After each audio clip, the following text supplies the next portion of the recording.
रामचरितमानस में, वाल्मीकि की रामायण में कहीं भी आतिशबाजी नहीं आती है। अब ये कहाँ से एक रीति कुरीति में बदलकर हमारे उसमें आ गई, ये विचार करना पड़ेगा। उसमें गंधक होता, उसमें पोटास होता, हम सब जानते हैं, बताने की आवश्यकता नहीं है, और उसे हम अपने घर के बाहर जला रहे हैं। हम तो लक्ष्मी जी को बुलाने के लिए रंगोली बनाया करते थे, घी के दीपक जलाया करते थे, सुंदर सुंदर फूल सजाया करते थे कि माता लक्ष्मी प्रसन्न हो और आए। अब हम गंधक पोटास खिला रहे हैं।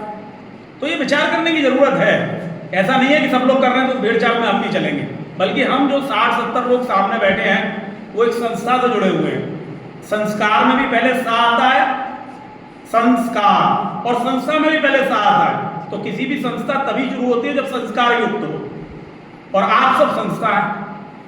तो ये संस्कार केवल आपके लिए नहीं है, जिस जिस गांव से आ रहे हो उस गांव में ये संस्कार पहुंचाओ, तब आप संस्था का भाग हो। और यहां पर कोई भी ऐसा नहीं है जो किसी अलग विभाग से आया। जो भी यहां पर है वो शब्दम है, वो पर्यावरण मित्र है। तो ये संस्कार पहले तो खुद समझना पड़ेगा। क्या गंधक पोटास चलाने से लक्ष्मी जी आएंगी? आएंगी तो बहुत बढ़िया। तो पटाखे क्यों नहीं जलाने चाहिए ये समझना पड़ेगा। बहुत अच्छा विषय था। दूसरी चीज, भगवान राम जो हैं उन्हें केवल भगवान मान के दिया आरती उतार के छोड़ना नहीं है, उनके पूरा जीवन काल ही समझने का विषय है। आपके जीवन काल में भी कोई ऐसा दिन आता होगा आपको बड़ा बुरा लगता होगा, मैनेजमेंट गुरु मान सकते हैं उन्हें।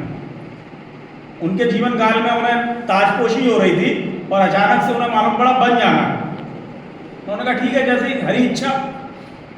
तो हम जब हमारे जीवन में कोई ऐसा दिन आए कि बहुत अच्छा होने वाला और अचानक से बहुत बुरा हो जाए, तो उस समय अवसाद में जाने की जरूरत नहीं है, डिप्रेशन में जाने की जरूरत नहीं है, निराश होने की जरूरत नहीं है।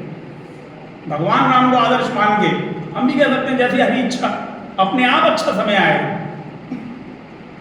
उसके बाद वो वन में जाते हैं अकेले, नंगे पैर। एक भाई साथ में था और एक पत्नी साथ में थी। एक दुराचारी रावण सीता का हरण करता है, तब भी वो निराश नहीं होते और उग्र भी नहीं होते। जल्दबाजी में लिया गया काम हमेशा नुकसान पहुंचाता है, तो जल्दबाजी में भी कोई काम नहीं करते, बल्कि पूरी स्ट्रेटजी बनाते हैं। ये मैं इसलिए बता रहा हूं क्योंकि बहुत सारे लोग हैं जो नीति निर्माण का काम करेंगे, चाहे वो किसी भी कार्य क्षेत्र में हो, और उसके बाद वो सुग्रीव से मिलते हैं, पूरी बानर सेना को अपनी सेना बनाते हैं, उनके दुख सुख में शामिल होते हैं। सुग्रीव के लिए बाली से लड़ाई करते हैं। ये नहीं केवल मुझे अपना ही काम करना है, यानी उनके कार्यों में भी शामिल होते हैं।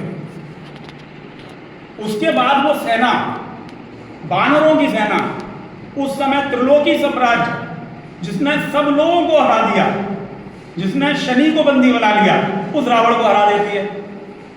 तो यहां से क्या सिद्ध होता है, भगवान राम क्यों ये लीला रचाने धरती पर आए थे कि हम लोग इस 2025 में, कलयुग जब लगभग आगे बढ़ चुका है, तब भी हम लोग उनसे सीख सके कि कुछ भी असंभव नहीं है। एक सामान्य सी सेना, नर की भी सेना नहीं थी, बानर की सेना थी, हम तो नर हैं। एक सामान्य सी सेना 3 लोगों के राजा को भी हरा सकती है यदि आपकी प्लानिंग, आपकी स्ट्रैटेजी पुण्यात्मक हो, सकारात्मक हो, डेडिकेटेड हो, आत्मविश्वास से भरी हो। बहुत अच्छा पर्व है ये, बहुत कुछ सीखने को है इसमें। मैं ज़्यादा समय नहीं लूँगा क्योंकि सब है, बस यही बताऊँगा कि कल सब आनंद के साथ दीपावली मनाएं, दीपक जलाएं, फूल लगाएं, रंगोली बनाएं, बच्चों के साथ आनंद लें, लेकिन आतिशबाजी से दूर रहें। कम से कम हमारी संस्था के सदस्य और बाहर जाके लोगों को भी प्रेरित करें कि वो आतिशबाजी ना चलाएं। बहुत बहुत धन्यवाद।